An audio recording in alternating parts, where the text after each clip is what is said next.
Alrighty, I am here with the Lionheart, UFC light heavyweight contender Anthony Smith. Anthony, you're coming off probably the biggest win of your career. I shouldn't even say probably. I think that was the biggest win of your career. Third round submission of Alexander Gustafsson. Fourth round submission over Alexander Gustafsson. Is that how you saw that fight playing out? Were there surprises or a submission over Gustafsson? Is that what you were thinking going in? Yeah, I knew that it would likely go that way. Alex has got a hell of a chin, man. I mean, I don't know if he's ever been put down in his entire career in the UFC. Maybe one knockdown ever. So I knew he was going to be hard to put away on his feet. But I knew I had the advantage on the ground, especially if I get on top of him. What was at stake in this fight, coming off the loss to John Jones? I think loser goes home. You know what I mean? The loser of that fight's going to be way back in the queue for a while. 2 in a row to the top 2 dudes in the division is tough.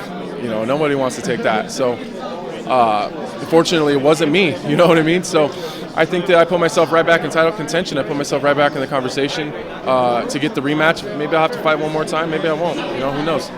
It's interesting how this, you put it, it almost seemed like a must-win, even though, it's not like had you lost, you would have been released or anything, but to stay in that title picture. And do you almost feel like because you kind of just popped out of nowhere, like you've been this veteran at middleweight, all of a sudden you surged at light heavyweight, if you fell short to Gus, would people have said, this run didn't really, happen almost? They're saying that anyways. You know what I mean? They're saying that already. Even after Gus, they're saying, he wasn't motivated and he's not the same Gus and blah, blah, blah, blah, blah. They're always going to make excuses because people just can't get used to me being at the top. And I don't know, for whatever reason, it's too hard for people to say, maybe I'm just that fucking good.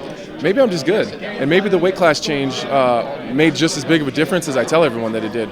Maybe I was really suffering as bad as I said that I was in all those weight cuts. I'm a weird guy. Like, my fight style is weird. It's kind of ugly.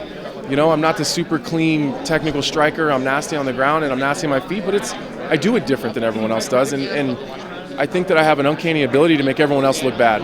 And that's to my credit, but that's also, it hurts me a little bit because instead of people giving me credit for how good I am, it always seems like everyone's saying how bad my opponents are.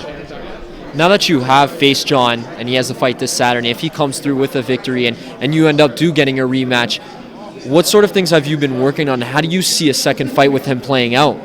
I think a lot of it is going to be my instincts.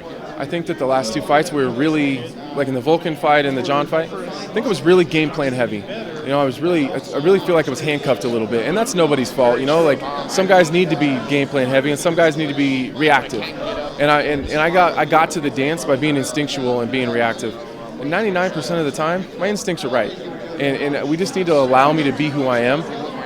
And I think I was just trying to be something I'm not, by going in there with these game plans and trying to execute all this crazy stuff. I was worried about what John was doing, right? I don't need to worry about what John's doing. I just need to react to what he's doing on the fly. And that's what I'm best at, and that's what I'm getting. That's what I got back to with Alex, and I think that it worked out. And you nominated for Breakout Fighter of the Year. Now moving forward after tonight's event, how do you see the rest of 2019 playing out for you?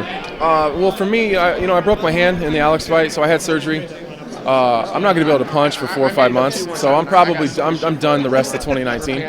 But I'm going to enjoy my time with my family. We have a lot of trips planned. We've been camping. We've been hanging out with the kids at home, doing a little bit of traveling with just my fiance. So, I'm going to get my hand healed.